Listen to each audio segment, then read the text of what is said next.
So today we will talk about the ABCs of the brain planes CT scan. CT scan of the brain. We will talk about the basics of the CT scan of the brain. So here we are opening a very interesting case.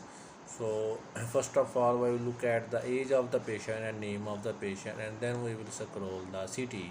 Here I am opening the CT. You can see this is the fox, and it is present in the midline in the normal brain, but in this brain it is present away from the midline towards the right side. So most likely there is any pathology on the left side that has moved this fox towards the opposite side. Here I am scrolling the brain plane cross sectional scan for you. Here you can see that there is a hyperdense material present in the left parieto-frontal lobe. Here you can see that this is the whitish, this is the icy bleed present in the left frontoparietal lobe of the brain, and this is causing mild vasogenic edema. Here is this black structure around this bleed is the vasogenic edema, as you can see by arrowhead, and this edema is causing mass effect in the form of effacement of adjacent sulci, gyri, and midline shift of the fox and compression of ipsilateral lateral ventricle. This is ICH. Most likely this is present in the region of MCA, middle cerebral artery. Here you can see that well proper. How we can explain this in hyperdense structure size measuring about, we will take the size measuring about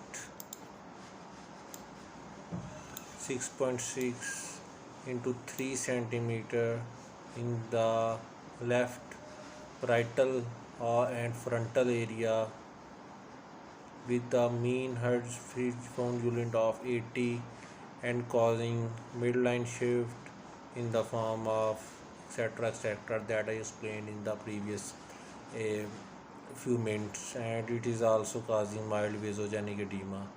So now we will assess the other structures. Now let's study about the basic anatomies. This is the orbit, right orbit. This is the eyeball, this is the orbit. This is the nose, there is the septum, structures of the nose. This is the left eyeball, left lens. This is the skull bone. This is the right lobe of the brain, lateral ventricle, right sided.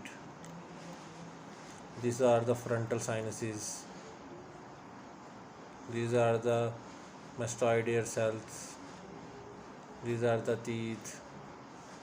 So this is the sum of the basics of the brain plane and pathology. ICH, intracerebral hemorrhage or intracerebral bleed. What we will advise next is the MRI brain plane to look for any other pathologies.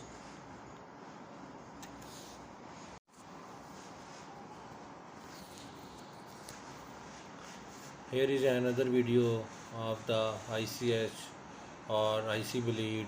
Now you can see that a hypertense material with surrounding vasogenic edema is present in the right parietal lobe of the brain, as shown in this whitish structure, and it is causing mild midline shift towards the left side and effacement of surrounding sulci and the gyri, and no other abnormality seen, no SOL seen. Overlying bones are normal, frontal sinuses are normal, and other sinuses, maxillary sinuses, are normal, no DNS. Now let's look at another case. This is I am opening that this 48-year-old female patient presented to me in emergency with the left-sided weakness. You can see that the hyperdense material is present in the right side of the brain, most likely in the right external capsule, and another present in the right basal ganglia, most likely icy bleed due to hypertension or any other cause in the area of right MCA, and the most likely the right MCA striatal branches of the right MCA, and I see bleed. This is a very important area, and this is the reason patient is presenting with the altered state of consciousness and left-sided weakness. These are the choroid plexus. They also appear hyperdense on the cross-sectional scan of the brain. Okay, now look at the other structures else normal. This is a pineal gland that also appears hyperdense. And most likely we can say the pineal gland. This pineal gland calcification, and no other things are present. So this is another case presented to us in OPD. A boy, son, 14 years old, young patient, baby.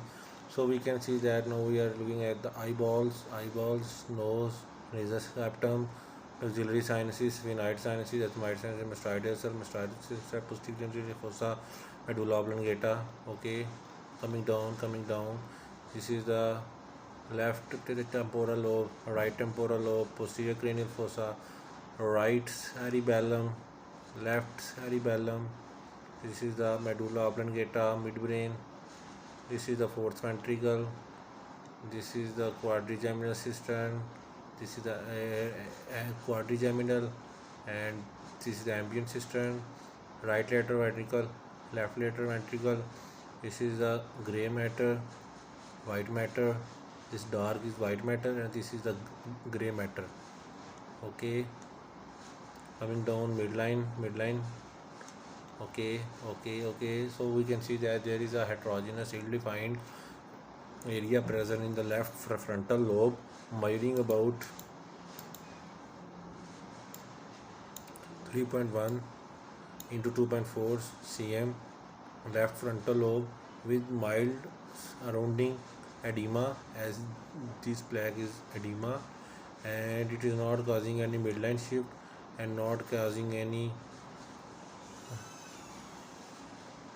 midline shift, no effect of mass or no mass effect. And overlying bones we will look at with the bone window. Here we will open the bone window. Overlying bone are normal. You can neither do no bony invasion, no bone no bony hyperostosis. So most likely this is a brain as well of the left frontal lobe, glioma grade 1 or grade 2, and MRI brain with contrast and clinico-pathological correlation is advised as next step.